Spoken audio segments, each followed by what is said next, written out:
Mesdames et messieurs du jury, Lorelai Sims est née le 5 juin 1986. Elle est morte, ou du moins sa disparition a été enregistrée, le 17 juin 1986. Elle n'avait donc que 12 jours. Les rapports concluront à un décès consécutif à des violences criminelles.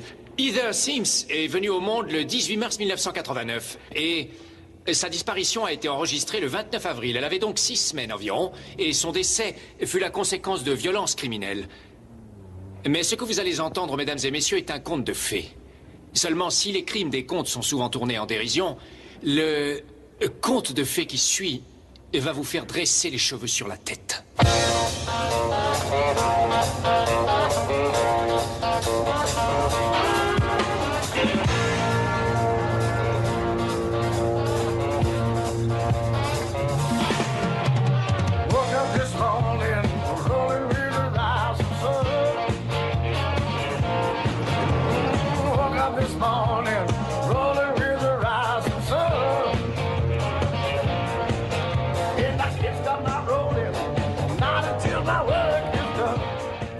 Sans habitants et bientôt un de plus.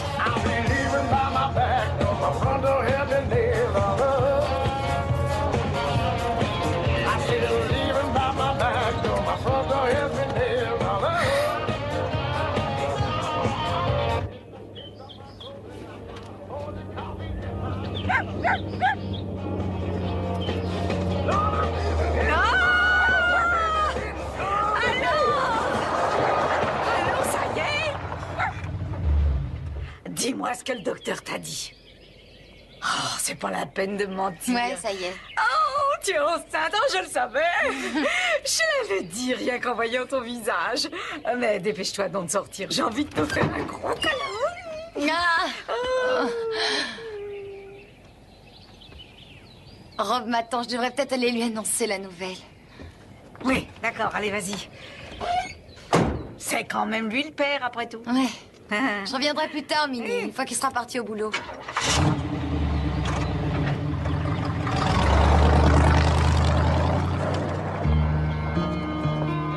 Alors, t'es content toi aussi, hein?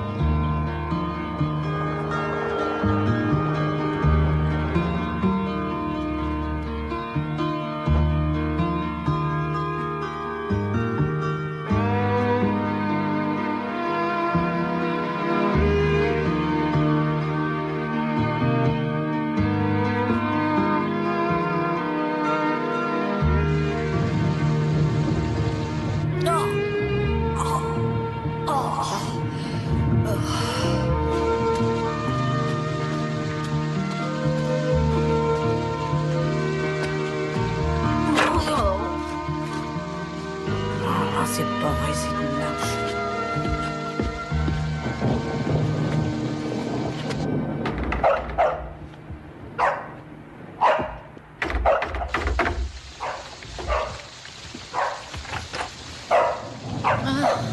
Ça suffit, Minnie, c'est Shadow. Je veux dire, ça suffit, Shadow, c'est Minnie.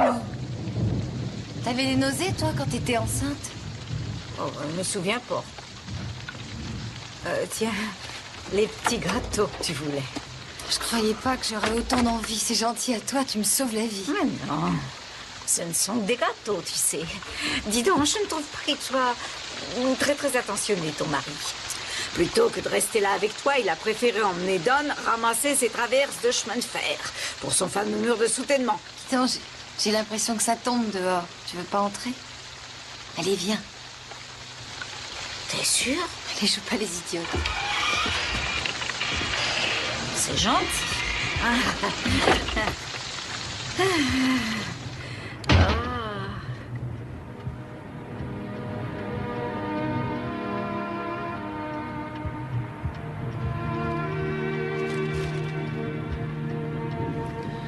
Pour combien de temps tu crois qu'ils en ont encore?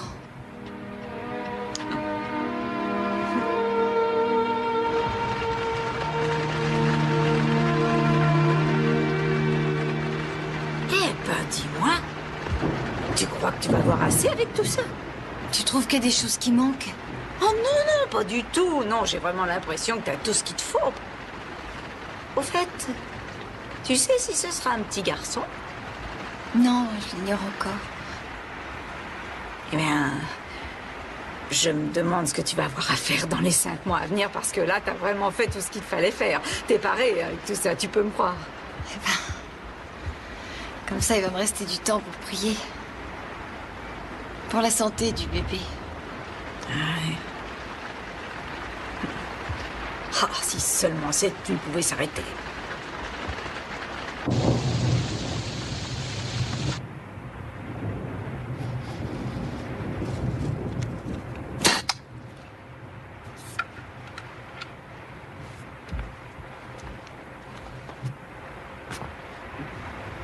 Merci. Tu viens pas te coucher? J'arrive. Tu m'as déjà dit ça il y a 1 heure. Faut que je finisse ça. Mais ce n'est qu'un plan pour le mur de soutènement. Ce n'est pas le mur.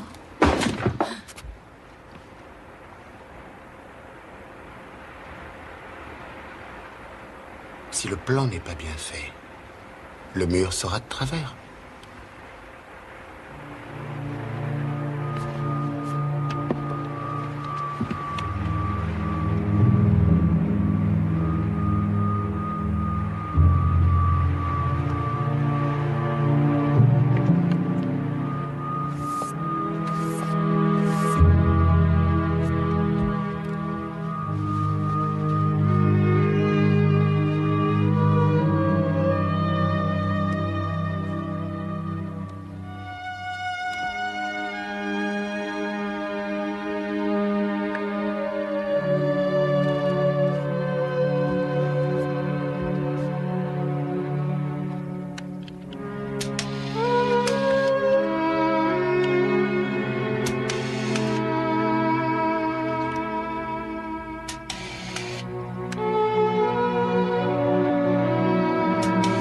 Continuez, c'est bien. Très, il arrive. Respirez. Poussez fort, Paula. Voilà. Faut pousser plus fort. Allez-y, poussez, Paula. Voilà, c'est bien. Ça y est, c'est fini. Voilà. C'est une fille.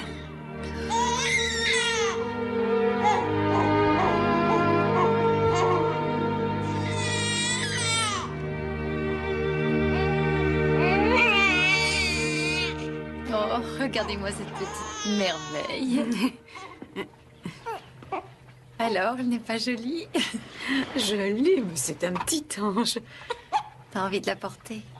Oh, oui, avec plaisir. Oh, comme elle est mignonne. Oh, oui. Oh, je suis tellement occupée que j'ai même pas encore eu le temps d'ouvrir ton cadeau. Oh, comme c'est tout petit, ça.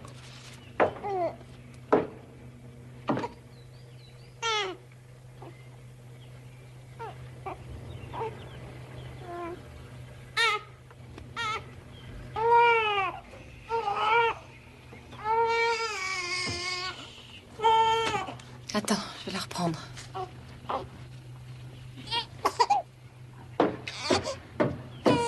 Fais pas attention, il a peur qu'elle attrape des microbes. Après quelques jours de congé, Robert avait repris le travail. Il avait des horaires variables et il faisait la nuit ce soir-là. Alors la nuit du 17 juin, Paula était seule chez elle. Ses voisins, Don et Minnie Gray, sont chez eux aussi. Ils regardent le journal de 10 heures. Lui se rétablit d'une opération consécutive à une hernie. Il fait chaud, leurs fenêtres sont ouvertes. Oh, je suis vanné. Comment est-ce que tu te sens? Vanné.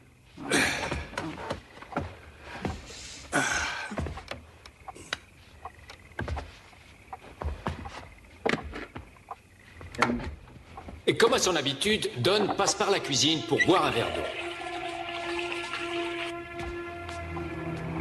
Par la fenêtre, sur la gauche, il peut voir l'allée qui mène à la maison de ses voisins. La maison est éclairée. Tout est calme. Il n'y a aucun bruit par cette chaude nuit. Dan, Ouais, l'ampoule de la salle de bain est grillée. Tu peux la changer avant de venir te coucher? ouais, j'y vais. Bonne nuit, Minnie. Bonne nuit.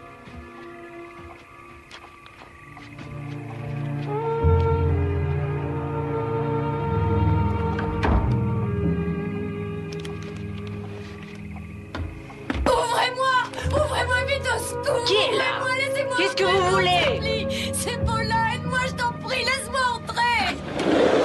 On vient de me voler mon bébé! On vient de me voler mon bébé! On vient de me voler mon bébé! Ça, de quoi est-ce que tu parles? J'étais dans le salon et je regardais le journal. Et d'un seul coup, j'ai vu un homme dans l'escalier. Il portait un masque. Il avait un revolver. Il m'a dit de m'allonger sur le sol pendant 10 minutes, sinon il allait me tuer. Alors c'est ce que j'ai fait. Mais quand j'ai entendu la porte se refermer, la porte de devant, j'ai couru après lui. Mais j'ai remarqué qu'elle avait disparu, ma petite fille enlevée. Il est allé la chercher dans son berceau. Il l'avait enlevée. Oh mon Dieu, non, non. Ensuite, j'ai couru dehors et j'ai réussi à voir une ombre qui s'enfuyait dans l'allée de la maison. Et j'ai entendu des pas qui faisaient crisser le gravier. Et j'ai essayé de le poursuivre jusqu'à la route. Mais j'y voyais rien du tout et il a réussi à disparaître.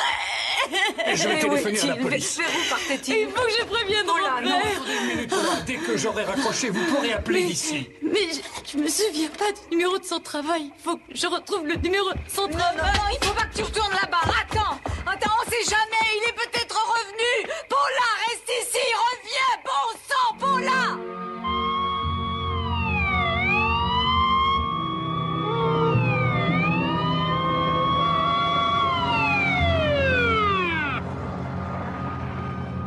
Bien, Doc. Je ne savais pas que tu habitais par ici. Salut, Franck. La famille Sins, tu les connais? Oh, ils sont gentils. Minnie les connaît bien. Elle est allée chez eux. Tu as vu quelque chose? Absolument rien. Et rien entendu? Rien que la nuit. Surprenant. Oui. Depuis 14 ans que je suis flic, j'ai vu des tas d'enlèvements, mais jamais d'enfants. Qui aurait pu faire ce genre de truc? Tu devrais aller enlever ton pyjama à rayures, Don. Sinon, les flics de l'État vont te prendre pour un évadé de prison. Il y a des flics d'État? Ça va ressembler à un zoo, ici.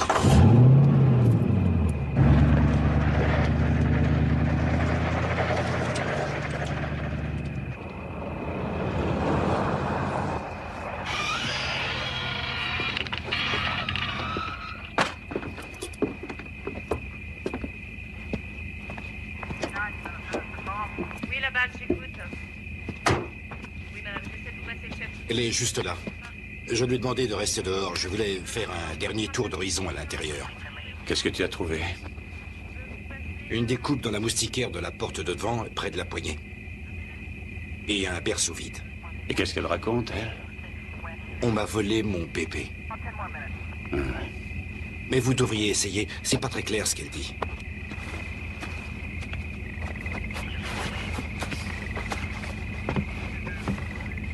Attention à la marche, Franck.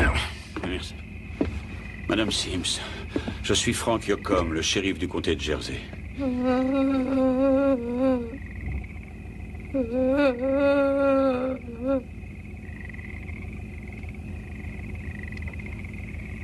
Minnie, vous ne voudriez pas aller faire un tour?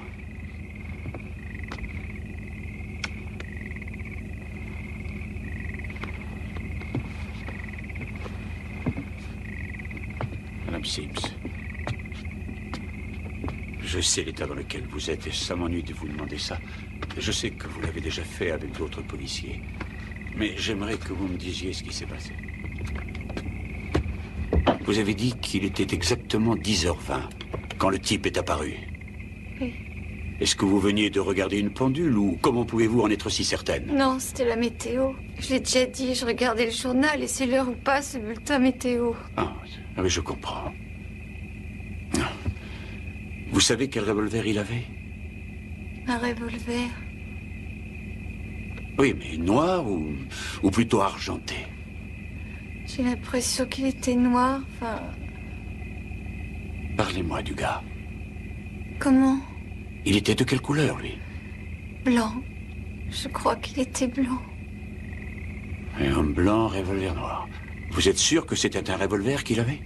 Oui, enfin, est-ce qu'il ressemblait à celui-ci? Ou est-ce que c'était un automatique? J'en sais rien, j'ai juste vu un revolver, je suis désolée. Non, mais c'est pas grave. Je n'ai... Mais c'est pas grave, madame, je vous dis, c'est très bien.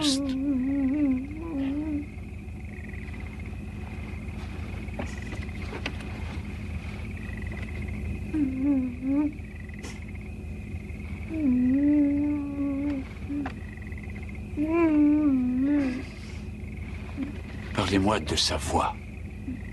Vous croyez que vous pourriez l'identifier? Oh, vous savez, c'était une voix très ordinaire. Vous avez dit qu'il avait un passe-montagne. Est-ce qu'il portait aussi des gants? J'en sais rien, je me souviens pas. En fait, si. Je crois qu'il avait des gants, oui, il devait en avoir. Est-ce que vous vous rappelez que... Doucement! Mais qu'est-ce que c'est ce fou? Hé, où est-ce que vous allez, vous? Je suis Robert Sims. Je suis venu aussi vite que j'ai pu. Mais je tremblais tellement que je ne pouvais pas conduire. J'ai dû demander à Dave de bien vouloir m'amener jusqu'ici.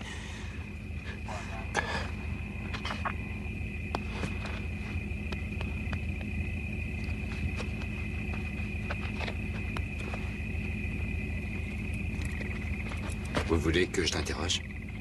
Non. Fais plutôt venir un chien.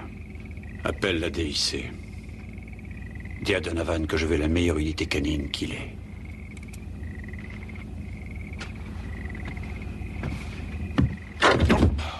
J'arrête pas de la rater aussi. Faudrait la refaire, cette marche, ou prévenir. Je me demande si le type a failli tomber aussi. Il portait un masque et il courait avec la petite. Il était peut-être déjà venu ici.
Je voulais juste vérifier le sous-sol.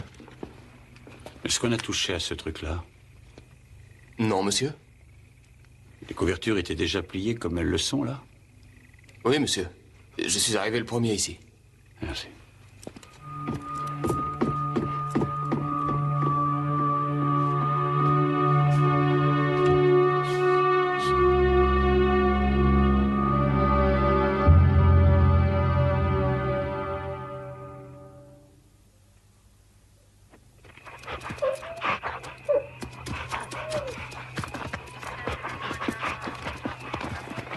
Vous avez appelé le FBI? Non, pas encore. Qu'est-ce que vous attendez? C'est pas encore de leur ressort.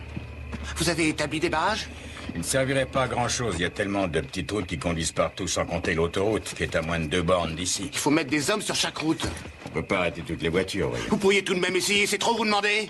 Et les hélicoptères? Vous avez des hélicoptères? Je peux vous dire que nous faisons tout ce qu'il faut, monsieur Sims. Et moi, je peux vous dire que je n'en ai pas l'impression. Qu'est-ce qu'il a à venir me renifler? Il faut qu'il sente votre odeur, c'est sa façon de travailler. Ben, comme ça, il fera la différence entre vous et le ravisseur. Ouais. Le ravisseur, lui, il doit déjà être loin d'ici à l'heure qu'il est. Et c'est pour ça que vous n'avez pas fait établir de barrage. En tout cas, vous avez prévenu l'aéroport. Dites, pourquoi vous n'allez pas consoler votre femme? Elle a nettement plus besoin de vous que moi. Très bonne suggestion. Et c'est ce que je voudrais. Seulement, ils sont encore avec elle dans la maison à l'interroger. Je me demande pourquoi ils prennent autant de temps. Ils m'ont demandé d'attendre dehors. Enfin, qui je suis, moi? Qu'est-ce que je suis censé faire avec eux? Je ne sais pas, monsieur Sims. Pour l'instant, je n'ai aucune réponse à vous donner.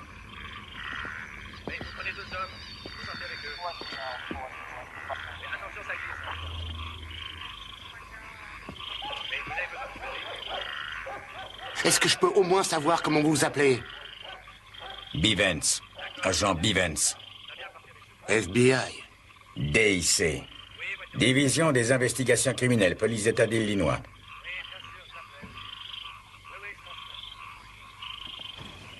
Est-ce que votre chien a aboyé quand le ravisseur est entré?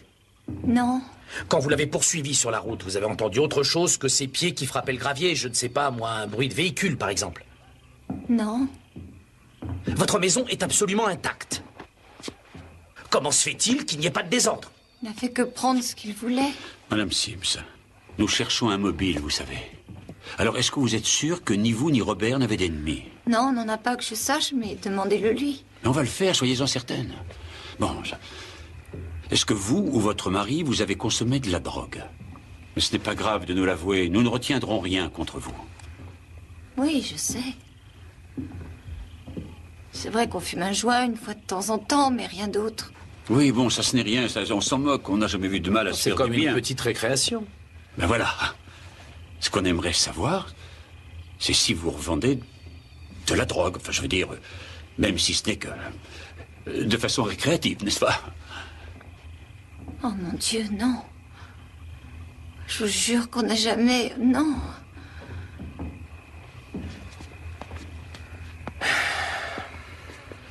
Vous avez déjà trompé votre mari? Ou est-ce que lui vous a déjà trompé? Je t'ai déjà dit d'arrêter de fumer. Non, je vois pas du tout, vous pourriez chercher. Je sais pas. Ce qu'il faudrait, ce serait trouver un indice, quelque chose. Vous voulez que je vous dise? À faire votre boulot. En tout cas, si vous pensez à quelque chose... Monsieur Sims? N'hésitez pas à nous le dire. Ouais, c'est ça. Robert Sims? Venez ici, je vous prie.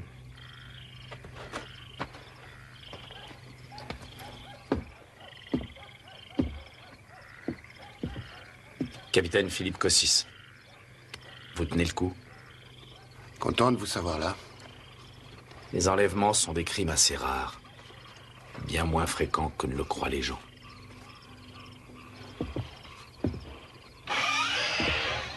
Après vous.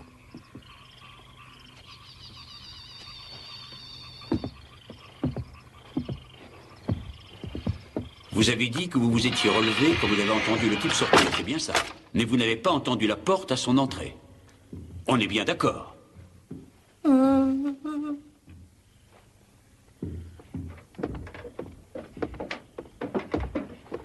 peut aller parler dans mon atelier.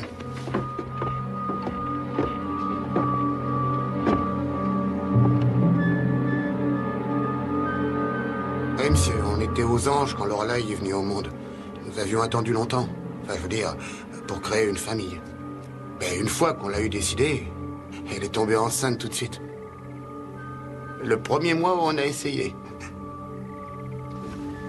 Comment allait votre fille quand elle est revenue de l'hôpital? C'est une enfant solide, elle n'avait pas de problème de santé. Non, elle n'avait rien du tout, ça allait très bien. Vous savez, les bébés, c'est costaud. Ils se réveillent souvent. Oui, ils se réveillent. Ils mangent, ils font leurs besoins, on les change. Mais la plupart du temps, ils se contentent de dormir. Elle a dormi comment la nuit dernière, monsieur Sims? Comme je vous l'ai expliqué, j'avais un service de nuit. Les services, ça va de 11h du soir à 7h seulement. Je dois relever le type qui me précède à 10h30. Alors, à quelle heure avez-vous quitté la maison ce soir? Ce soir, j'avais 1 ou 2 courses à faire avant. Alors, je suis parti 1h10 avant l'heure à laquelle je pars d'habitude. Alors, il devait être environ 8h20. Qu'est-ce que c'était que vos courses? Vous pourriez préciser? Je devais emporter un des mobiles qui était fixé au berceau. Vous savez, c'est un truc musical qui bouge.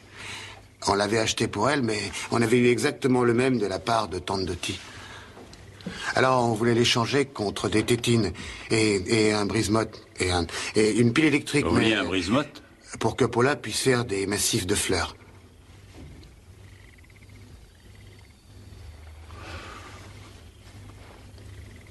Vous savez, c'est une de ces choses qu'on roule d'avant en arrière sur la terre et qui permet de briser les mottes.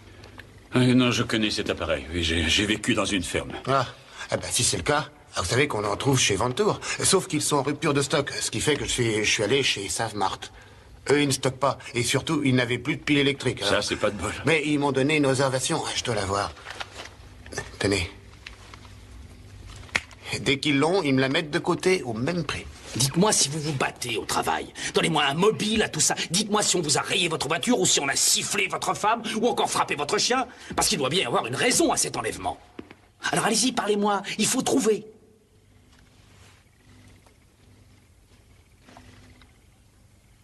vous ai parlé de l'infirmière? Non. Ah, c'est à votre copain que je l'ai dit, Bivens. Oui.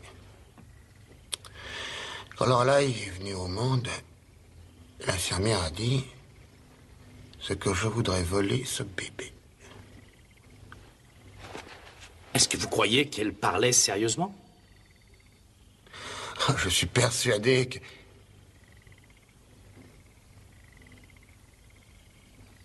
qu'elle plaisantait.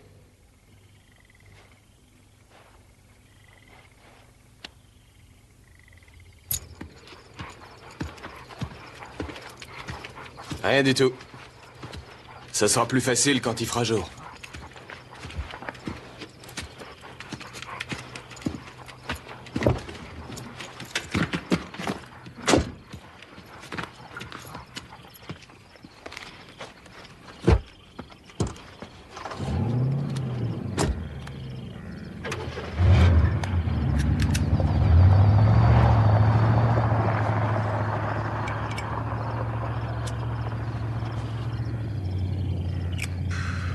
C'est si calme qu'on entendrait un criquet faire ses besoins. Comment n'a-t-elle pas entendu la porte grillagée s'ouvrir? D'autant plus que la nuit, les bruits portent encore plus. Ouais, et une mère avec un petit enfant. Ça entend des bruits qui parfois même n'existent pas. Et personne ne l'a entendue, elle. Elle est allée plus loin que chez Legray en courant après le ravisseur. Elle courait après une ombre. Ouais, tu as sans doute raison. Elle était sur les talons d'une ombre. Ah, peu importe ce que c'était, je m'en moque. Si un type tenait un flingue et mon fils, je deviendrais hystérique. Mais plus qu'hystérique, enragé. Mais c'est ça qu'il faut combattre. Il faut arriver à combattre les éventuelles erreurs. Personnellement, ce que j'évite toujours de faire, c'est d'avoir une idée préconçue sur une affaire. Ce que je n'aime pas beaucoup, c'est me ridiculiser. Mais ce que je vais faire, là, c'est quand même prier pour qu'on retrouve cette petite fille en vie.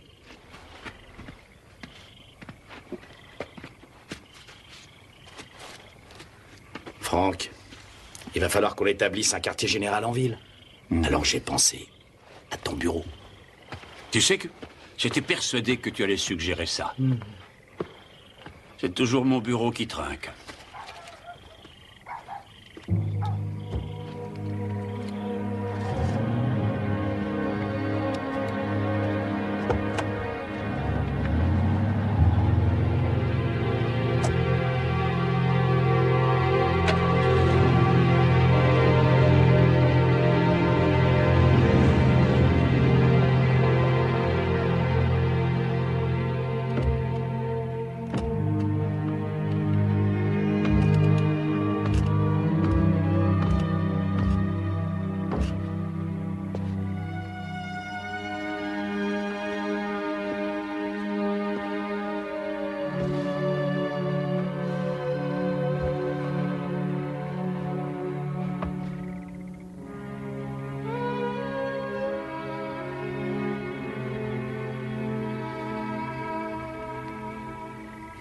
Je les ai autorisés à mettre notre ligne sur écoute.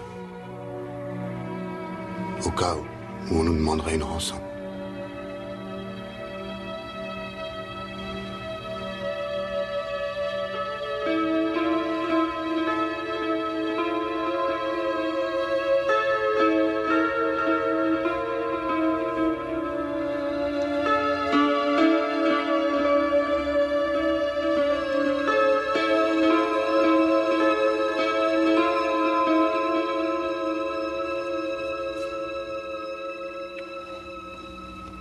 C'était l'homme invisible. On ne le voyait pas, on ne l'entendait pas, et les chiens policiers ne réussissaient pas à le flairer non plus. Et quand il lui arrivait d'agir quelque part, il ne laissait aucune trace.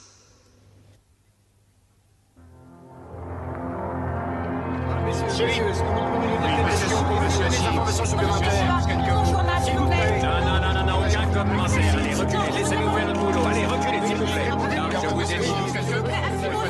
Je vous ai dit non. Vous prenez le français ou pas?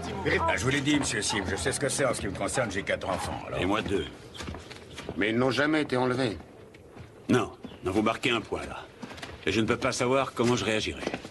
Mais en revanche, ma femme est morte dans mes bras. Elle avait un cancer. Et une de mes filles était encore jeune. Ça a dû être plutôt difficile. Oui, Et ça l'est encore. C'est pourquoi nous ferons le maximum pour retrouver Lorelai, monsieur Sims. Bien alors, quand allez-vous prévenir le FBI? Quand Franck et moi, on décidera d'appeler nos grands frères à la rescousse, on vous le dira, monsieur.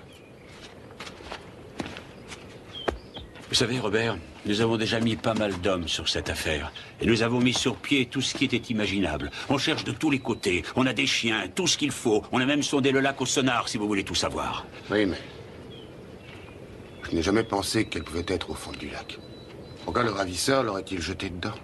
Oui, je sais, mais c'est justement là tout le problème. On ne sait pas du tout comment ce type pense. On ne sait pas ce qu'il avait dans la tête. Mais un fait est certain, il faut absolument arriver à coincer ce malade. Et je peux vous assurer qu'on va y arriver. Seulement sans aucun témoin, ni aucun début de piste. Et qui plus est, avec le fiasco des chiens, je crois que maintenant il faudrait essayer de mettre les choses à plat.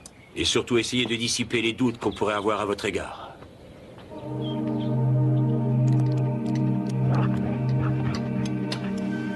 Détecteur de mensonges. Ah ouais. Qu'est-ce que tu as répondu? J'aurais dit... qu'on ferait tout ce qu'il fallait pour les aider à la retrouver. On veut la retrouver.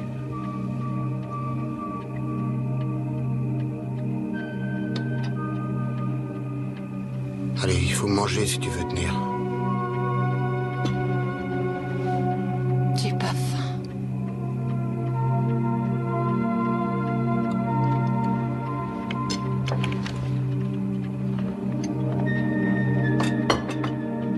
Et puis surtout, t'aimes pas quand je grossis?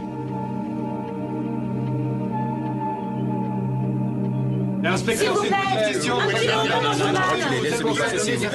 moi je vous en... Inspecteur, ne laissez pas tomber, inspecteur. Non, faut aucun commentaire. Allez, écartez-vous. Mais non, c'est pas savoir plus. Mais enfin, laissez-nous passer, quoi. Non. Nous ne ferons aucun commentaire, on vous l'a déjà dit. Quelques mots, juste... Bon, vous pourriez éloigner la presse, s'il vous plaît, oui? Bon, venez par là, s'il vous plaît. Non, vous venez avec moi, Madame Sims. Allez-y. Entrez là-dedans. Si vous voulez bien vous asseoir, je vous en prie. Excusez-moi, Trudy, mais vous ne pouvez pas entrer. Mais je suis sa mère. Oui, je sais bien et je comprends parfaitement, mais il ne faut pas rester ici et je suis sûr que vous devez le savoir. Si je l'avais su, croyez bien que je serais venu avec un magazine, de la lecture. Eh bien, justement, il y a un marchand de journaux de l'autre côté de la rue. John, tu peux indiquer à madame où est la sortie?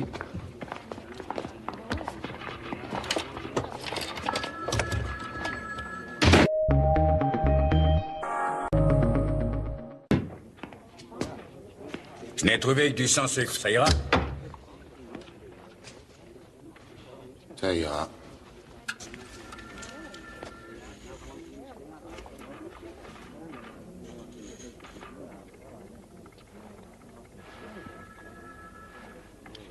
Vous aimez la chasse? Non.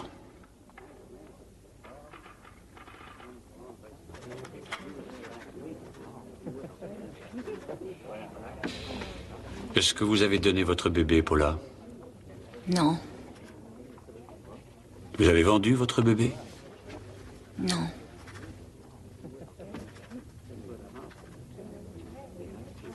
Que vous vous êtes débarrassé de votre bébé? Non.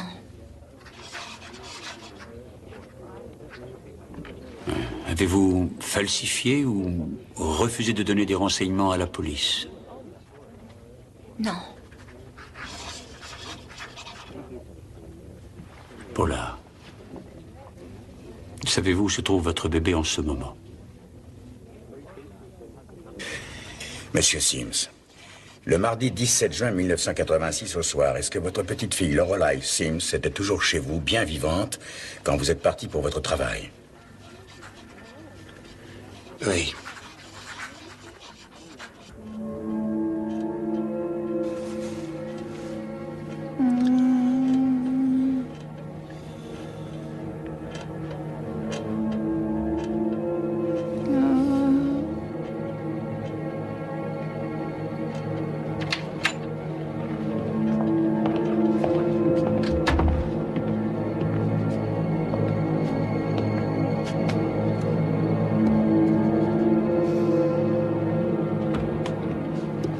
Nous avons de mauvaises nouvelles pour vous, Paula. Vous allez être bien déçu. Que voulez-vous dire? Ce que je veux dire, que si je vous demande de quelle couleur est ma veste, que vous me dites noire alors qu'elle est bleue, ça signifie que vous mentez, ou alors que vous êtes daltonienne. Je ne le suis pas. J'étais juste nerveuse, mais je vous ai dit la vérité, je vous Paula, jure. il est temps de le faire maintenant. Vous vous êtes fait avoir. Tout est faux. C'est pas une seule question, ni encore deux, mais à toutes les questions que vous nous avez menti, Paula. Bien, votre détecteur se trompe parce que j'ai dit la vérité. Apprenez que ces appareils ne mentent pas, Paula. En revanche, les gens mentent. Écoutez-moi bien.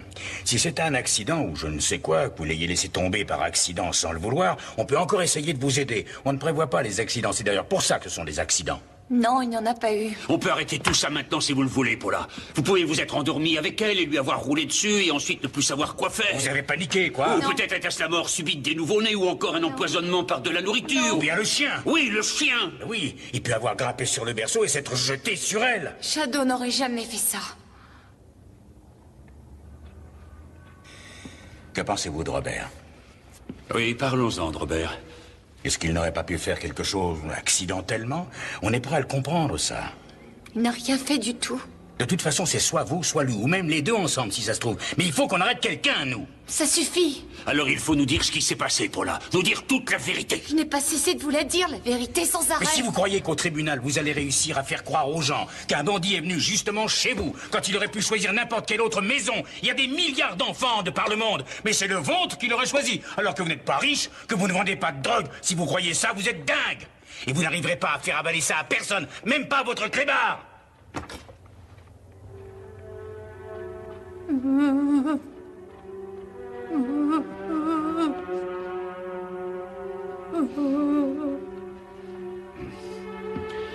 Paula, écoutez-nous.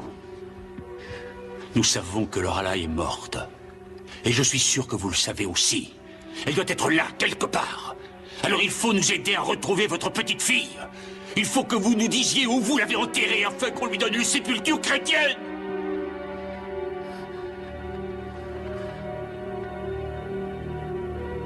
Qu'est-ce que vous en pensez? Ce ne serait pas mieux? Cette fois, ça suffit.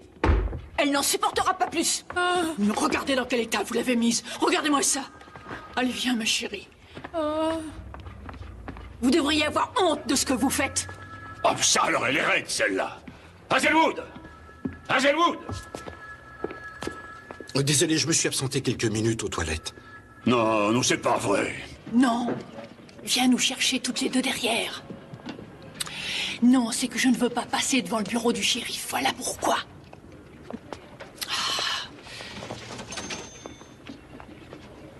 Je n'en sais rien. Je dis je n'en sais rien. Bon, allez, tu te dépêches, d'accord?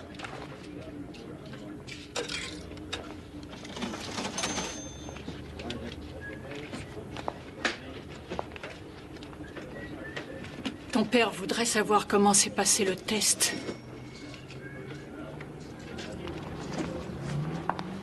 Pourquoi est-ce qu'ils font ça à ma petite fille? Pourquoi est-ce qu'ils nous font ça? J'en sais rien, maman. J'en sais rien.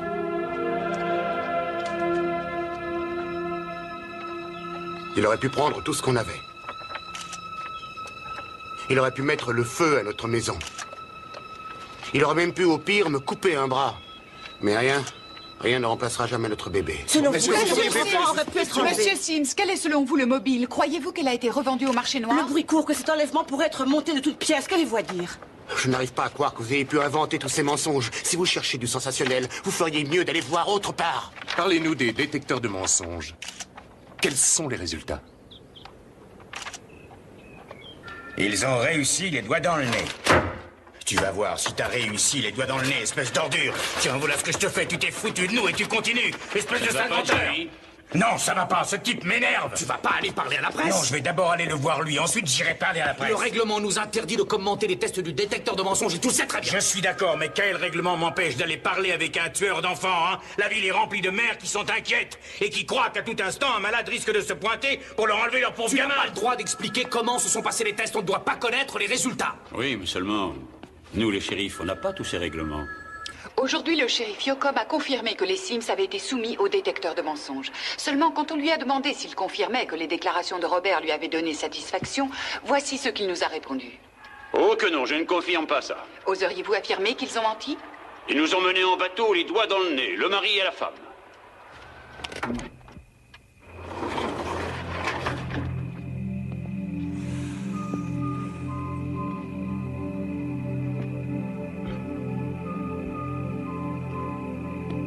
Arrêtez de vous faire de la publicité. Retrouvez seulement ma Lorelai. Qu'est-ce que tu fais ici? Je réfléchis.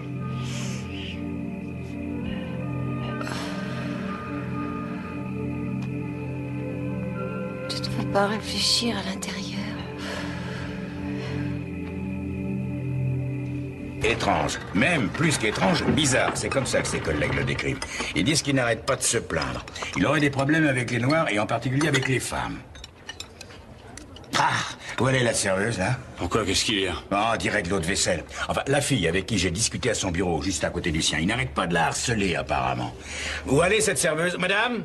Madame? Voilà, Elle j'arrive. s'appelle Hilary. Oui, un jour, elle a quitté son bureau 1 minute pour se repoudrer le nez, ou je sais quoi. Il a fouillé dans le sac où elle avait son déjeuner. En revenant, elle mord dans son sandwich. Elle sent un truc en caoutchouc à l'intérieur. Elle regarde, et dedans, il y avait un préservatif usagé. Oh bah je suis désolé, je vais le dire au chef. Mais qu'est-ce qu'il y a de drôle? Non, et quand elle a mangé son sandwich le lendemain, ça croque. C'était quoi? Un cafard. Oh mince. C'est le genre de type qu'il vaut mieux éviter. Bon, et alors, les fédéraux, ils ont quoi sur elle? Elle avait un frère qu'elle idolâtrait. Ils étaient adolescents, un soir ils conduisaient une voiture, elle était à côté de lui. Ils sont rentrés dans une autre voiture et ils ont ricoché dans un arbre. Elle s'en est tirée avec quelques égratignures.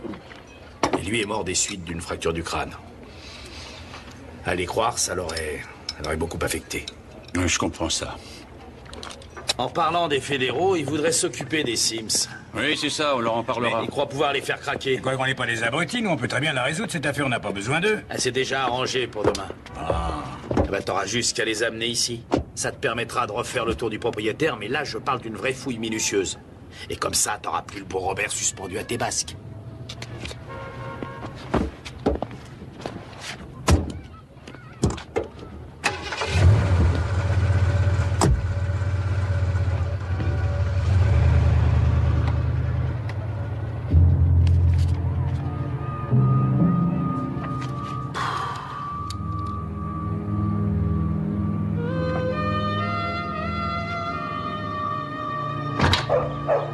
Bonjour, monsieur Sims. Vous vouliez voir le FBI? Eh bien, vous allez le voir.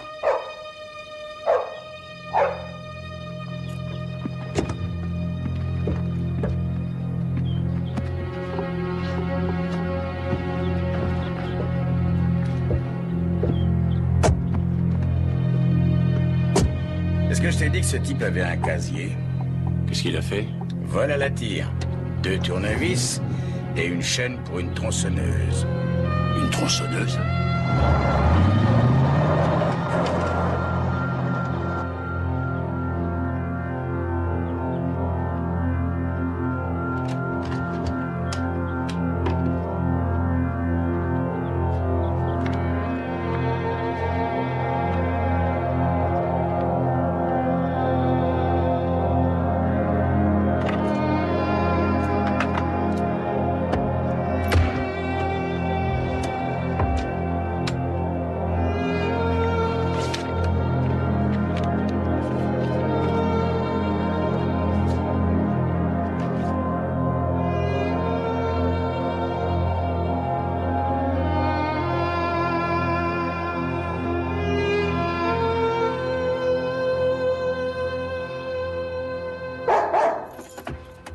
Ce sont pas des restes humains.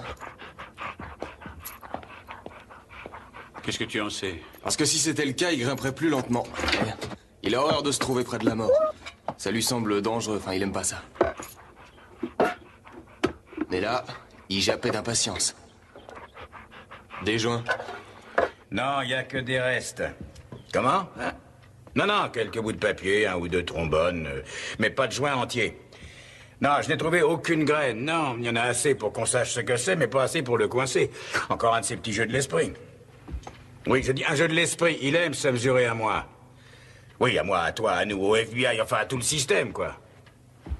Elle? Bah, je crois qu'il doit la contrôler psychologiquement, elle aussi. Ça va bien avec les fédés? Conduis-moi dans un bar, Franck. Il faut absolument que je boive un verre. Quoi? Qu'est-ce qui se passe? Il se passe rien, il n'y a plus d'affaires. Qu'est-ce que je raconte, moi? On n'a rien trouvé qui justifie un mandat. Les fédés les ont pas fait craquer? Malgré leur formidable doigté, non.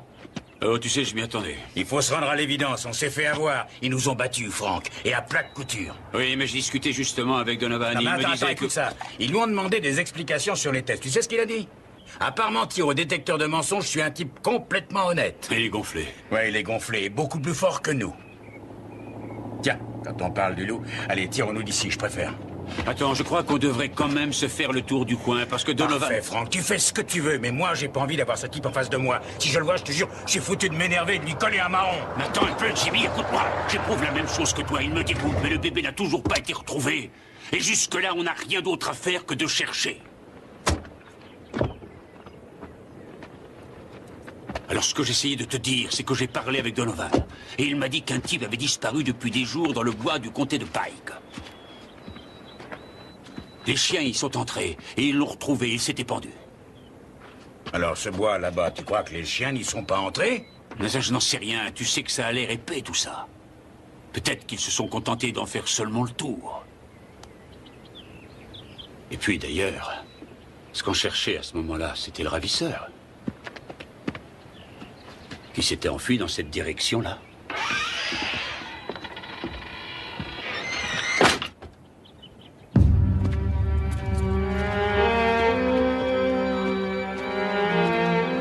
À votre place, moi je n'irais pas par là. Ces bois sont pleins de baies vénéneuses. Ça m'étonnerait que le chien mange des baies vénéneuses, Robert. Ce bon vieux Judd connaît son boulot.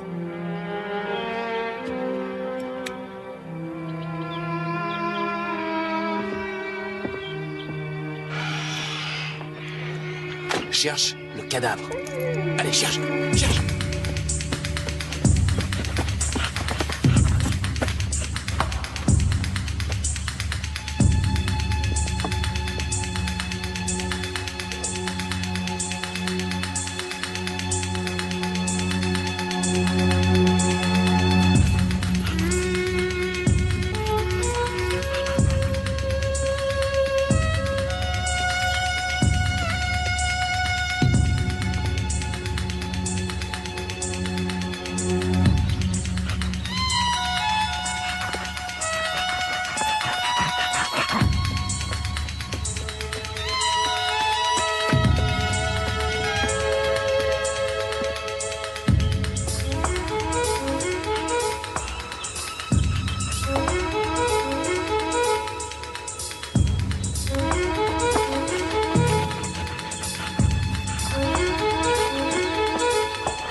Et en ce mardi 24 juin, on retrouva la petite Lorelai Mary Sims.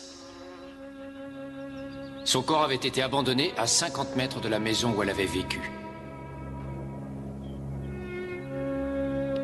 À cause de la chaleur et de la décomposition, tout ce qu'on trouva d'elle fut son squelette et son crâne avec une mèche de cheveux roux. Meurtre. C'est le mobile qui expliquerait apparemment l'enlèvement. Ce qui signifie que le ravisseur aurait pris le bébé, couru vers l'arrière de la maison, tué le bébé en chemin, abandonné le corps et serait revenu ensuite sur le devant de la maison pour devenir une ombre disparaissant tout au bout de l'allée. Mais les fantômes sont insaisissables et les Sims se sont accrochés à leur histoire. Et le juge d'instruction du comté de Jersey n'a donc pu retenir de charge contre eux n'ayant aucune preuve véritablement tangible en ce qui concernait l'identité de l'assassin. Et il restait tellement peu de choses sur le squelette de Lorelai que la cause de la mort de la fillette n'a pu être déterminée. Les Sims déménagèrent et trouvèrent une nouvelle maison dans un nouveau comté, à une quinzaine de kilomètres, et ils décidèrent de fonder une nouvelle famille. Ils idolâtraient leur fils. Celui-ci s'appelait Danny. Oh, mais Danny devient un grand garçon maintenant. Allô? Qui va fêter son anniversaire? Qui va fêter son anniversaire dans 2 jours? Allez, on va lui mettre le seau sur la tête. Tu veux bien qu'on le mette sur la tête? Oh, est-ce que tu seras mignon comme ça? Oh. Non, ne lui fais pas ça, Paula. Boum! Boum! Tu sais faire ça, mon grand? Boum! Boum! Attention, Danny, maman va t'attraper. C'est l'anniversaire de Danny, c'est l'anniversaire de Danny. Ah non, c'est l'âge de Danny. Non, c'est fini, voilà, c'est fini. C'est fini, Danny. Tiens, bah, tu veux pas de gâteau? Bah, c'est ton gâteau d'anniversaire. Bah, tu n'en veux pas, tu n'aimes pas ça. Comment veux-tu qu'il sache s'il aime? Mets-lui un morceau dans la bouche. D'accord. Est-ce que tu sais que maman va avoir un autre petit bébé dans un peu moins de 2 mois?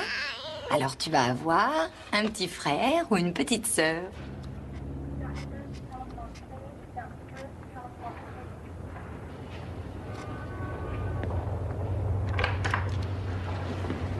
Ça y est, je ne vous avais pas oublié, Paula. Oh, comme elle est mignonne. Je peux la voir? Comment vous sentez-vous? Je viens vous voir dans une petite demi-heure. Alors, Jacob, ça va? Dis bonjour, Heather. Et Heather, Jacob te dit bonjour. Peut-être qu'un jour, ils se rencontreront et plus tard, ils deviendront peut-être copains. Même anniversaire, même hôpital. Ils découvriront qu'ils étaient dans la même chambre aussi, ça rapproche, j'en suis sûre. Je crois que c'est ce qu'on appelle le destin. Ça se peut, oui. Mais j'en doute.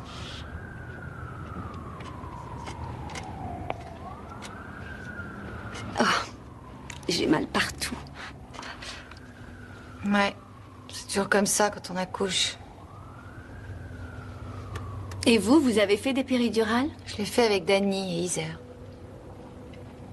Mais j'avais déjà eu une fille avant. Vous l'avez perdue? Et Paula lui raconta la fable de Lorelai.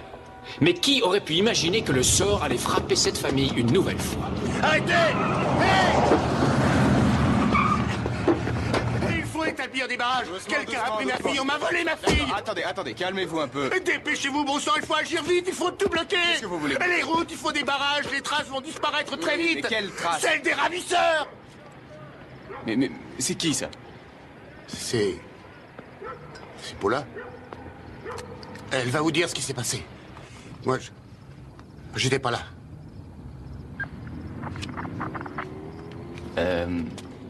Et comment on franchit ce grillage? Par là. Et aussi surprenant que cela puisse paraître, la seconde histoire fut identique à la première. Mais elle prit une tournure différente, parce qu'à présent on avait affaire à un tueur averti. Vous avez vu une voiture? Non. Personne n'avait vu de voiture. Vous avez entendu une voiture? Non. On n'avait rien entendu. Vous avez vu le ravisseur? Et personne n'avait vu qui que ce soit. Et elle ne pouvait pas en faire une description parce que... Ses vêtements étaient tout noirs. Et il avait une cagoule et un revolver. Et qu'est-ce qu'il a fait avec ce revolver? Il l'a pointé sur moi et il m'a dit d'aller vers l'arrière de la maison. Vous êtes venu par ici? Oui, et c'est là que je me suis tournée pour me diriger vers la cuisine. Aussitôt, le pseudo-ravisseur l'attrape et sans qu'elle s'y attende, il la frappe. Sur l'arrière de la tête, là, sur la nuque. Avec le revolver? Non, j'ai eu l'impression que c'était sa main, comme ça. Il vous a fait un atémie? Oui, c'est ce qui m'a semblé. Et ensuite? Ça m'a mise KO et je suis restée inconsciente jusqu'à... Et voilà, c'est très pratique. Elle est restée inconsciente jusqu'à... Ce que moi, j'arrive. Et que je la trouve allongée, le visage tourné vers le sol. Elle avait les yeux fermés et j'ai cru qu'elle était morte. Mais j'ai très vite vu que sa couleur de peau était normale. Et quand je lui ai touché la main, sa main n'était pas froide. Alors, je l'ai secouée. Et je lui ai dit, Paula, Paula, qu'est-ce qui s'est passé?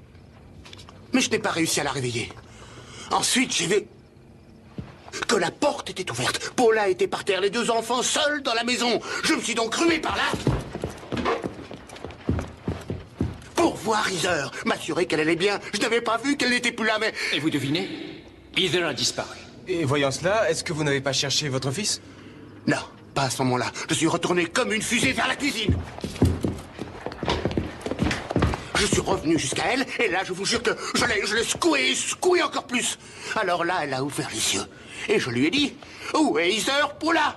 Où est Heather? Paula, dis-moi, où est Heather? La dernière fois que je l'ai vue, elle était dans son berceau. Et c'est tout ce qu'elle m'a dit. Elle était dans son berceau. Alors j'ai dit non. Elle n'y est plus, Paula. Où est Heather? Et à ce moment-là, elle a bredouillé quelque chose à propos de la poubelle qu'elle avait sortie. Oui, je l'ai effectivement sortie vers 10h30. Et tu disais que les couches sentaient fort dans la maison. Oui, ma fille avait eu des... comment dire, quelques diarrhées. Et je ne voulais pas que ça sente Elle mauvais ne voulait pour pas Robert. que ça sente mauvais quand j'arriverais. Vous savez ce que c'est? Les couches, ça empeste la cuisine. Oui. Oui.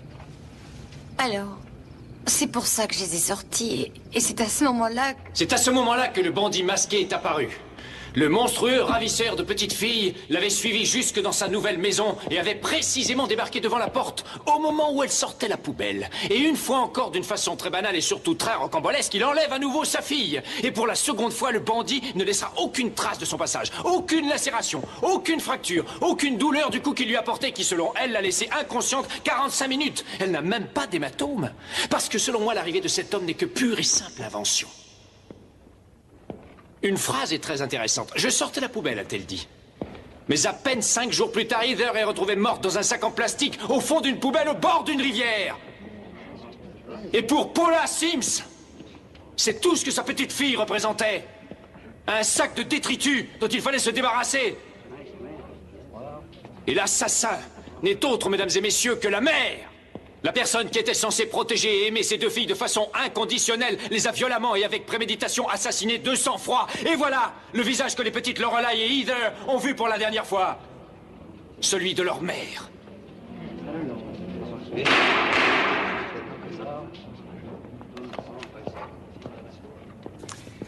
Mesdames et messieurs, allons directement au fait des choses.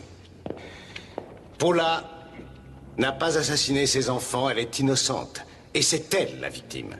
Il n'y a absolument aucune preuve pour qu'elle ait tué qui que ce soit, aucune. Il n'y en a jamais eu.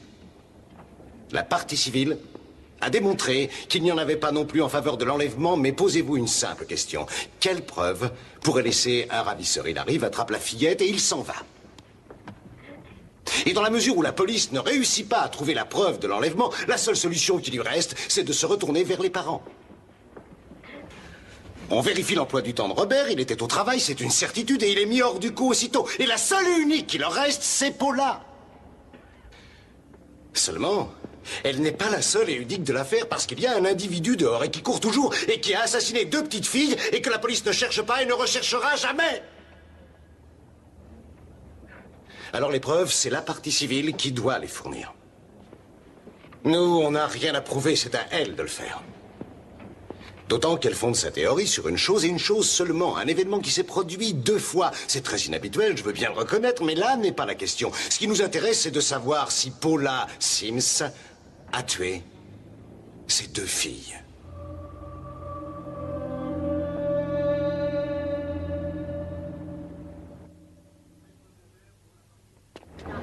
Maître Weber, pour la partie civile, le premier témoin est à vous. Monsieur, veuillez vous reporter à l'hiver 1983. Où étiez-vous employé? Dans un supermarché de Godfrey, dans l'Illinois. Et au cours de cette période de supermarché, avez-vous eu l'occasion d'entrer en contact avec Paula Sims? Oui, elle travaillait comme caissière.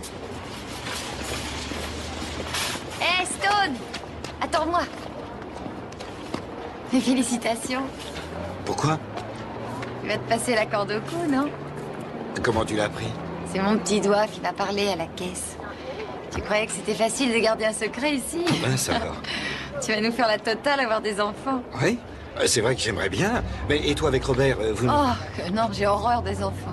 Oh, mais arrête, t'aimerais pas avoir une fille, c'est gentil. Non, une fille. surtout pas une fille, c'est encore plus de problèmes.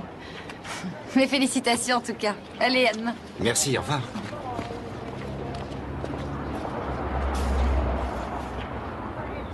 Quelle a été votre réaction sur le moment? Eh bien, je suis quelqu'un qui a toujours adoré les enfants. Et ce qu'elle a dit, j'avoue que ça m'a déconcerté. Pas d'autres questions. Je viens de faire circuler la pièce à conviction numéro 11. Pourriez-vous expliquer au jury ce que sont ces photos?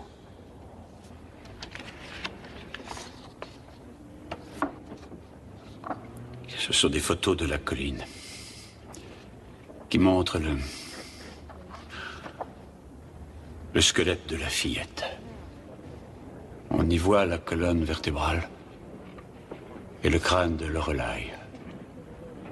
Est-ce que vous avez pu observer ces photos au mois de juin 1986? Oui, oui, je les avais vues. Qu'est-ce que vous avez observé?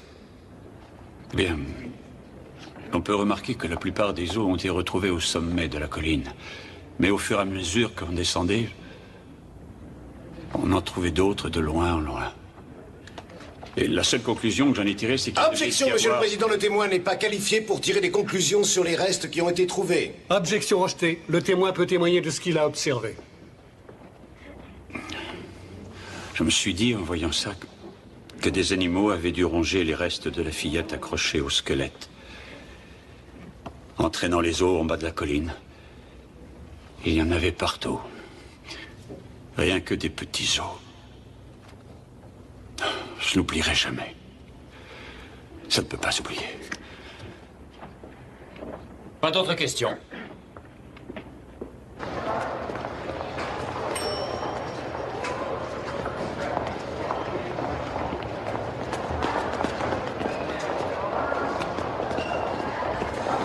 Bon travail, shérif.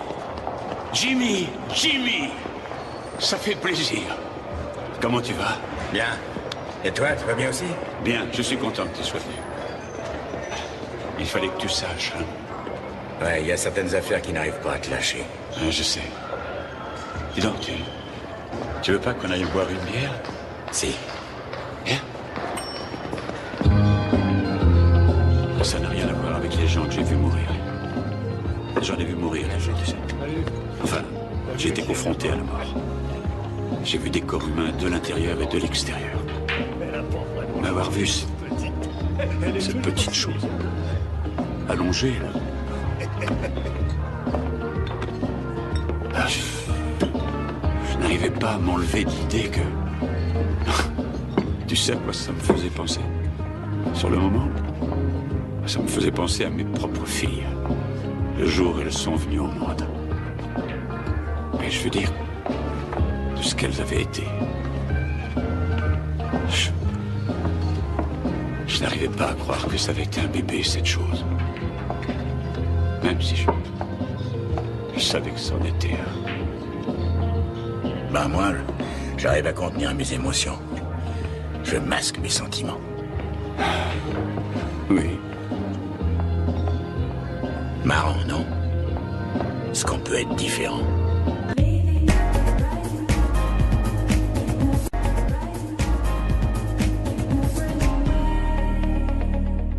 La partie civile a commencé son exposé des faits avec la mort de Lorelai à Brighton en 1986. Aucune accusation de meurtre n'avait été retenue et la cause de la mort était restée indéterminée. Mais les avocats veulent se servir d'indices provenant de ce premier décès pour prouver que le second est exactement identique. Et que le meurtre d'Heather ne s'est pas produit de la façon dont Paula le déclare. L'éventuel mobile allégué serait que les Sims semblent ne pas aimer leur petite fille autant qu'ils idolâtrent le petit garçon Danny. Paula Sims risque donc la peine capitale si elle est convaincue du meurtre de sa fille qui a eu lieu l'année dernière. Aujourd'hui, au tribunal, le public et les jurés retiennent leur souffle, sachant comment les choses vont évoluer. Je travaillais comme infirmière à la maternité. Est-ce que vous connaissez Robert et Paula Sims? Oui, je m'étais occupée de leur petite Heather. Et j'étais là aussi le soir où elle a accouché de Danny. Et qu'est-ce que vous avez remarqué en ce qui concernait les rapports intimes entre Robert et Danny? Oh, Robert était extrêmement comblé avec Danny. Il était tout sourire avec lui. Et il demandait à le porter sans arrêt et rester avec lui toute la soirée. Oh, j'adore aller voir à travers la fenêtre de la nurserie. Ça m'amusait de les regarder.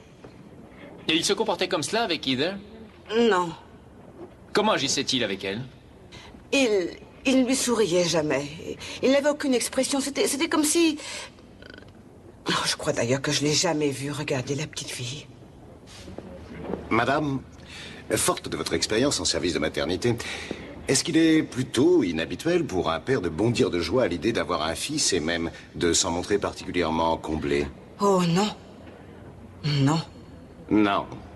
En fait, c'est assez normal, c'est cela. Vous avez raison, monsieur. Est-ce que souvent les pères ne disent pas qu'ils ont envie d'avoir un fils et même qu'ils préfèrent avoir un garçon? Si. Si. Pas d'autres questions? Maître Weber? Pas d'autres questions.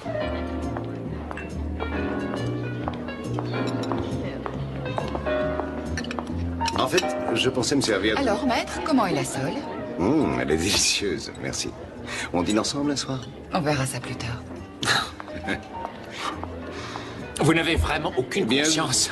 Non, c'est vrai que parfois je suis un peu direct. Ouais. Alors, vous parliez d'utiliser... Oui, la cassette vidéo. Celle de l'anniversaire de Daniel. Ça n'est pas très efficace. Je ne suis pas d'accord, les jurés adorent ce genre de truc. D'autant qu'on y voit Paula dans le rôle de la mère joyeuse et aimante. Oui, c'est vrai. Et j'avoue que j'ai beaucoup aimé le « maman va t'attraper ». Et le moment où Danny perd son jouet et qu'il la regarde, il semble vraiment inquiet. Ouais, c'est bon. Ouais. En fait, j'y pense. Vous faites erreur avec votre histoire de fantôme. Comment ça, je faisais erreur? Oui, vous vous trompez. Ne me dites pas ça, j'ai joué un peu le même rôle au lycée. Ah oui, et vous vous en souvenez? Et si je m'en souviens, mais bien sûr. Je me rappelle avoir joué le fantôme Rumpelstiltskin. J'ai même été ovationné. Vous voulez savoir autre chose? Oui, l'histoire. Qu'est-ce qui vous arrivait dans l'histoire? Parce que vous croyez que je ne m'en souviens pas? Non. Très bien, je vais vous la raconter. Il donne à une jeune mariée le pouvoir de transformer la paille en or. Là, voilà l'histoire. Et en échange, elle lui donne son premier-né. Si j'étais vous, mon cher maître, je relirais ce conte de fées. Pourquoi? Parce que la mer l'emporte. Eh oui, le fantôme n'a jamais l'enfant. Mais elle ne gagne pas non plus son affaire. On verra. À tout à l'heure au tribunal.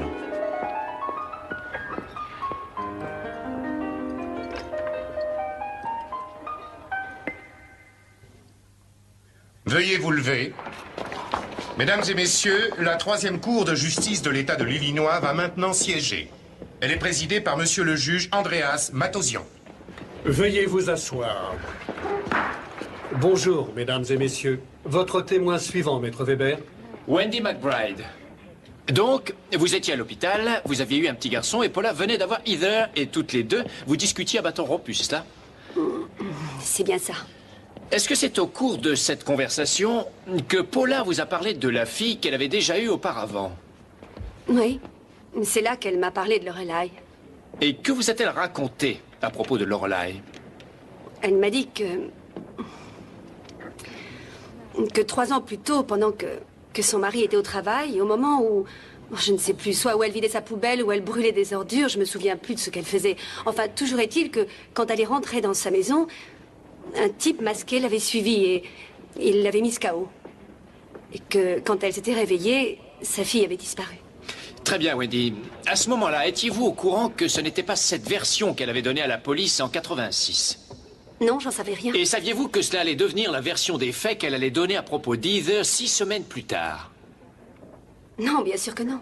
Et comment avez-vous appris la disparition d'Heather? Ma mère m'a téléphoné.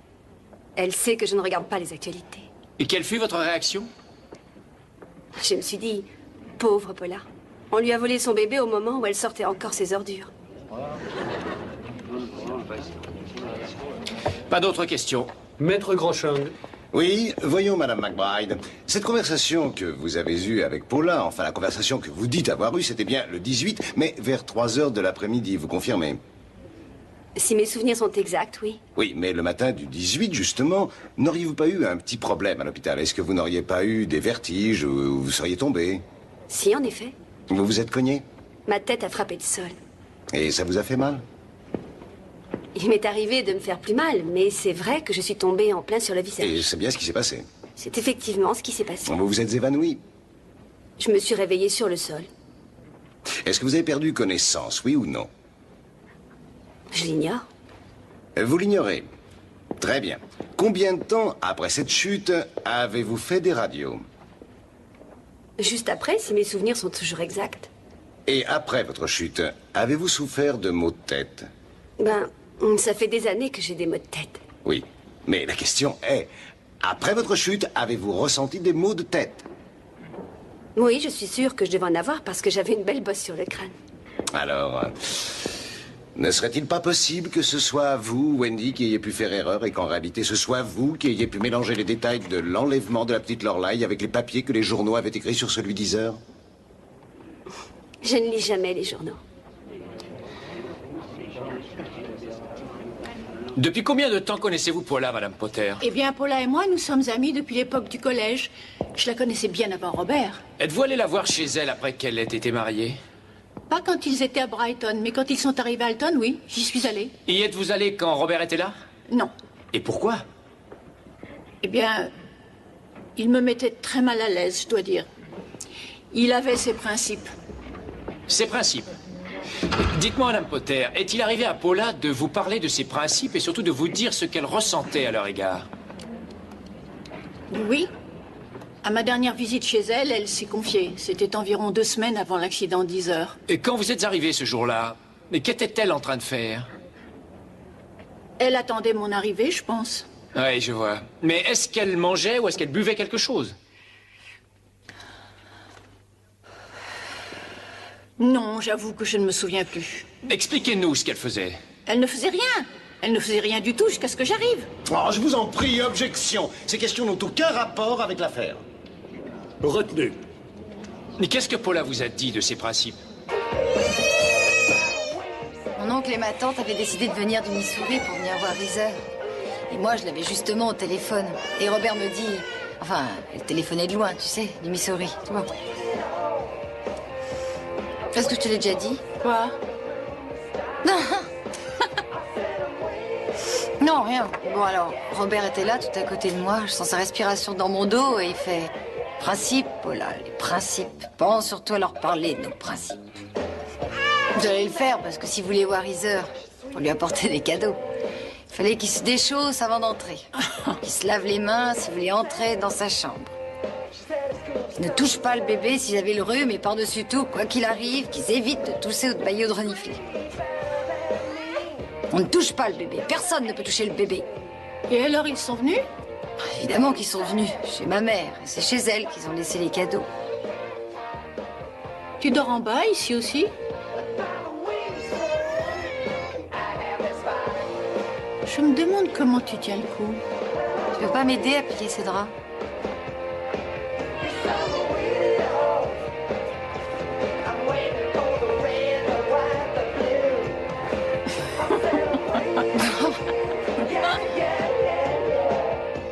Parfois, j'ai l'impression de m'accrocher à quelque chose qui n'existe plus.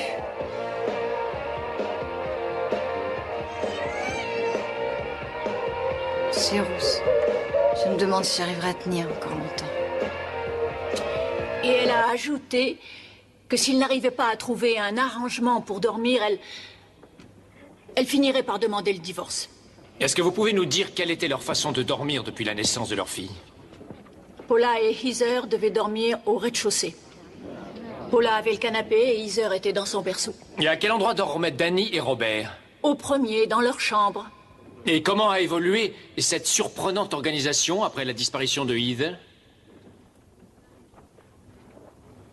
Paula est remontée dormir avec Robert au premier. Je vous remercie. J'appelle maintenant le docteur Mary Case. Monsieur le Président. Monsieur le Président, l'accusée sollicite la faveur de ne pas être présente pendant l'audition de ce témoin. Aucune objection, Monsieur le Président. Je la lui accorde. Veuillez conduire la prévenue hors de cette salle.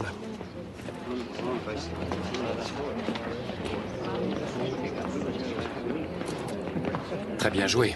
Son visage de glace durant cette audition aurait fait mauvais effet sur les jurés.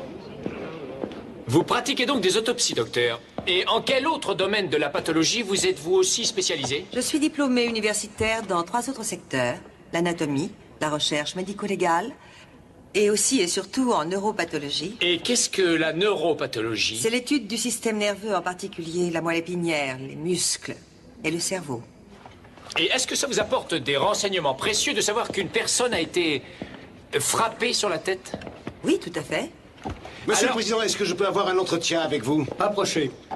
Écoutez, je m'oppose formellement à tout témoignage du docteur Case en matière de neuropathologie. La partie civile ne nous a pas informé qu'elle allait produire en ce sens. Elle n'a pas le droit de nous asséner ça. Regardez, Monsieur le Président, il est bien noté neuropathologie ici avec le docteur Case. La défense en a pris connaissance il y a des mois. Maître Don Grandchang a discuté avec le docteur Case. Ils ont échangé des courriers. Il a fait pris sa déposition. Nous sommes arrivés à aucun accord. Suggéré les questions à poser au cours de cette déposition. L'objection est rejetée. Je demande une suspension de séance. Suspension de séance refusée. Veuillez poursuivre. Un dossier. Vous pourrez le faire après le témoignage. Veuillez poursuivre. Espèce d'ordure, vous auriez dû me prévenir. Docteur Case, comment était le corps de Heather quand on vous l'a amené pour l'autopsie? Quand j'ai eu le bébé, il avait précédemment été retiré d'un sac poubelle. Il m'a été présenté totalement nu et enveloppé dans un drap. Et peut-on savoir ce que l'examen externe a révélé? Que Heather devait être un enfant bien nourri, d'environ 6 à 8 semaines et pesant un petit peu plus de 5 kilos. Sur la face interne de la lèvre supérieure, j'ai découvert 3 petites lacérations. Le corps était parfaitement bien conservé. Et extérieurement, il ne présentait aucune marque de décomposition ni d'altération. Et qu'est-ce que vous a révélé l'autopsie? Les altérations internes ne correspondaient pas à l'aspect extérieur. Les organes se sont révélés fortement nécrosés, ce qui signifie qu'ils avaient commencé à se décomposer. Et qu'est-ce que cela signifiait pour vous? De toute évidence, le corps avait été congelé pour être préservé. Et qu'est-ce qui, selon vous, aurait provoqué la mort de Heather Sims? L'asphyxie. Et pour plus de précision, une asphyxie provoquée par étouffement.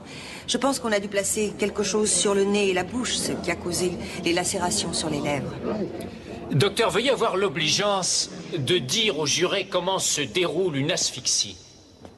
Si on obstrue vos voies respiratoires, vous allez naturellement éprouver le besoin de respirer. Vous allez ressentir une brûlure dans la poitrine. Vous pouvez aussi y parvenir si vous retenez votre respiration. C'est cela, une asphyxie. Et combien de temps faut-il pour asphyxier une enfant de la taille et de l'âge de Heather? Pour la faire mourir, je dirais 3 ou 4 minutes. Et pour qu'elle perde connaissance? Environ 2 minutes. Et le bébé gesticulerait? N'importe qui gesticulerait, à moins qu'il ne soit paralysé. Même un bébé essaierait de repousser quelque chose qui lui fait mal. Il se battrait, il gesticulerait de toutes ses forces.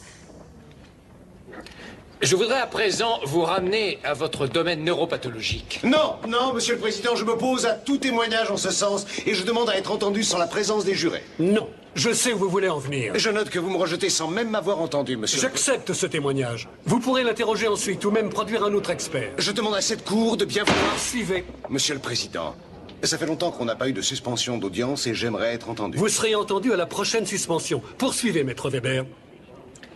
Docteur Case, si l'on considère une personne qui aurait reçu un choc sur la tête, choc qui lui aurait fait perdre connaissance pendant 45 minutes, peut-on dire qu'il s'agit là d'une grave perte de conscience? 5 minutes, ce serait déjà grave. 45 aurait engendré de sérieux dégâts dans le système cérébral. Y aurait-il perte de mémoire en ce cas? Oui. Il y aurait ce que nous appelons une amnésie rétroactive. Et que vous reste-t-il alors en mémoire? Vous n'aurez déjà plus le souvenir du choc. Et vous pouvez aller jusqu'à perdre le souvenir des 5 ou 10 minutes qui ont précédé le fameux choc. Mais on peut perdre plus. Mais Paula Sims a déclaré qu'elle se rappelle le choc qui la laisse sans connaissance pendant 45 minutes. Est-ce médicalement possible? Non, c'est impossible.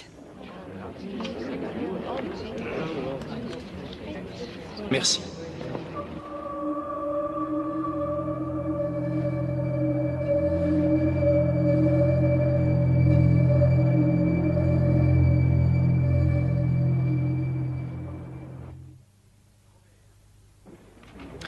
Robert, y a-t-il selon vous une raison pour qu'au premier abord vous ayez des difficultés à vous souvenir des dates d'anniversaire de Lorelai et Heather et aucune pour vous rappeler celle de Danny?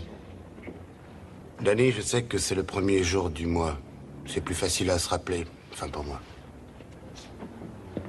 Vous avez déclaré que quand Paula vous a téléphoné de l'hôpital après la naissance de Lorelai, elle vous a dit être désolée d'avoir une fille.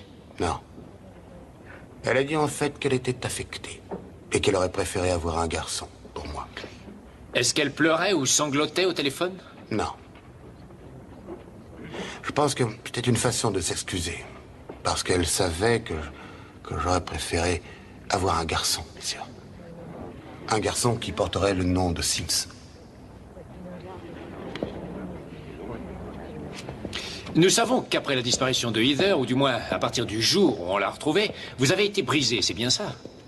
Je suis brisé depuis déjà 4 ans. Aucune énergie, dépressif, aucune envie de faire quoi que ce soit, pas envie de vous lever le matin, vous étiez accablé, j'ai l'impression.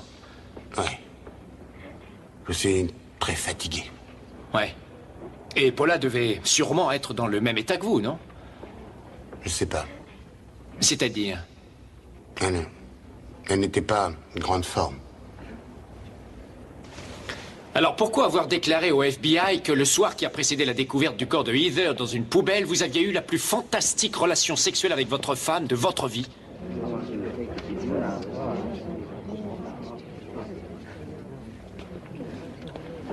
J'aimerais vous dire quelque chose. Le sexe peut être un soulagement au stress. Tous les deux, nous nous aimons énormément. J'essayais de la consoler, elle essayait de faire la même chose envers moi. J'ai confiance en ma femme. Et ce fut la meilleure relation sexuelle que vous ayez eue avec elle de toute votre vie? Ouais, c'était bien. Et c'était justement après que... Ça l'est toujours, d'ailleurs. Je n'en doute pas. Et c'était justement après que votre deuxième enfant ait été enlevé par un prétendu homme armé. Et c'est ça que ça vous a inspiré. C'est à faire ça que vous avez pensé. Mais à quoi croyez-vous que les gens songent 24 heures sur 24, et vous comme les autres?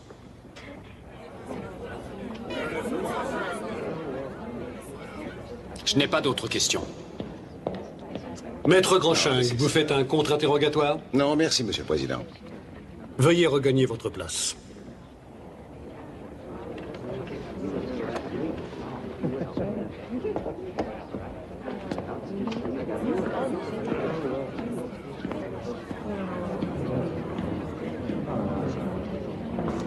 Je me fiche complètement de savoir qui est le meurtrier, mais cette espèce d'ordure mériterait d'être enfermée. L'audience est suspendue pour le déjeuner.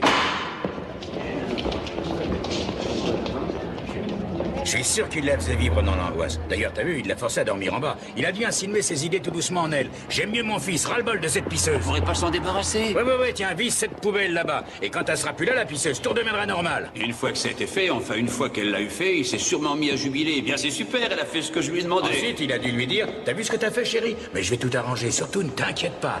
Voilà ce qu'on va dire, et on s'en tiendra à cette version des faits jusqu'à ce que la mort nous sépare. Oui, c'est ça. Et il n'imaginait sûrement pas ce qu'il risquait en jouant avec la fragilité de Paula. Mais il l'a quand même fait agir. Ouais, parce que non, là, faut être honnête, on peut pas jouer avec l'intellect des gens et y mettre ce qu'on veut. Hein. Tu peux le faire qu'avec des gens qui ont des problèmes psychologiques et qui craquent. Cela dit, il faut pas aller trop loin quand même. Oui. Non, ce type est vraiment malsain. Paula, je voudrais que vous nous parliez de l'homme que vous avez vu dans l'escalier en 1986 et aussi de celui que vous avez vu dans votre jardin en 89. Est-ce que vous avez constaté certaines similitudes entre ces deux individus? Oui, tout à fait. C'était la même personne.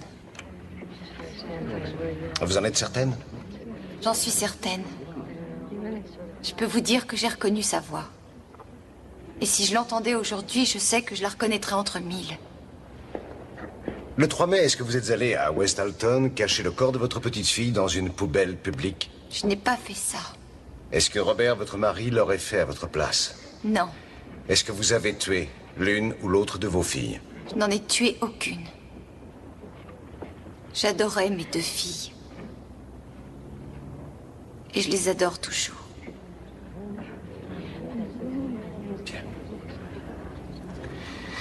Bien, j'aimerais que vous regardiez les choses qu'il y a dans cette boîte et que vous en parliez quelque peu aux membres du jury, s'il vous plaît.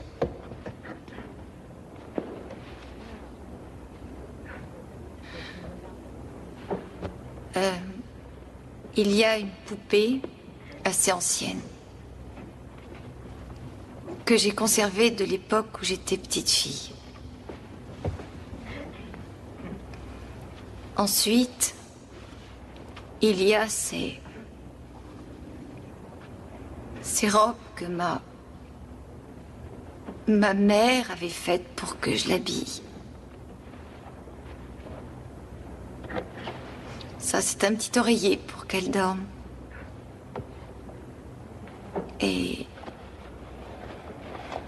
ça, c'est une robe que j'ai portée quand j'avais à peine 15 mois. C'est vieux. Et pourquoi avez-vous gardé ces choses? Je les ai conservées pour le cas où j'aurais une petite fille. J'ai ici un document qui est répertorié comme pièce à conviction numéro 119. Dites-nous ce que c'est. C'est moi, quand j'étais encore bébé. avec cette robe.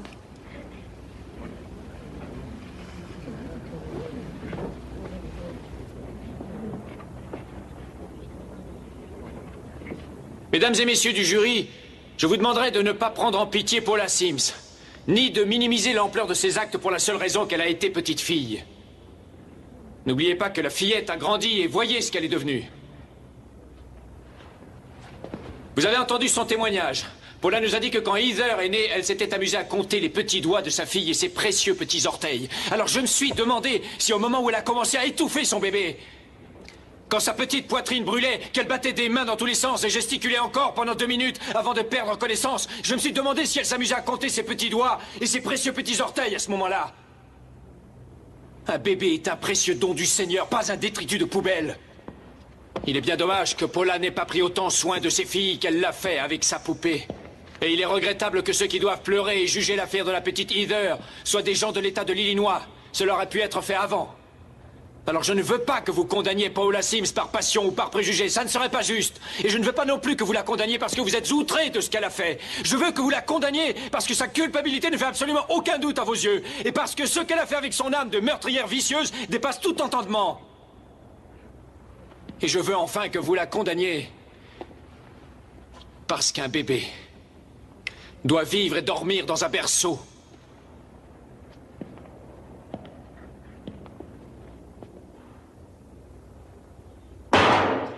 Et ne pas finir dans une poubelle. Alors vous devez la condamner. Il est de votre devoir devant les hommes de la condamner. Parce qu'en ce qui la concerne, elle ne fait pas la différence.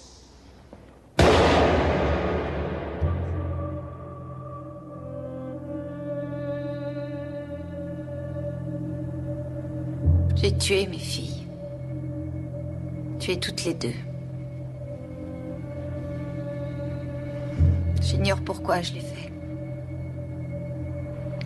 Je ne l'ai pas fait de la façon qui a été dite. J'ai été beaucoup plus douce que ça.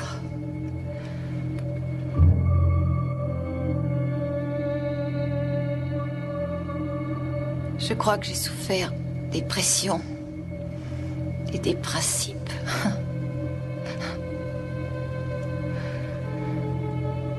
J'aurais dû quitter Robert longtemps avant tout ça.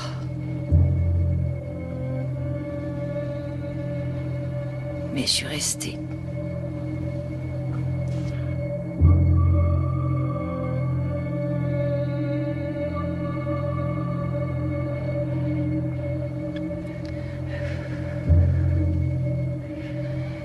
J'adorais mes 2 filles. Et je les adore toujours. Il faut absolument me croire.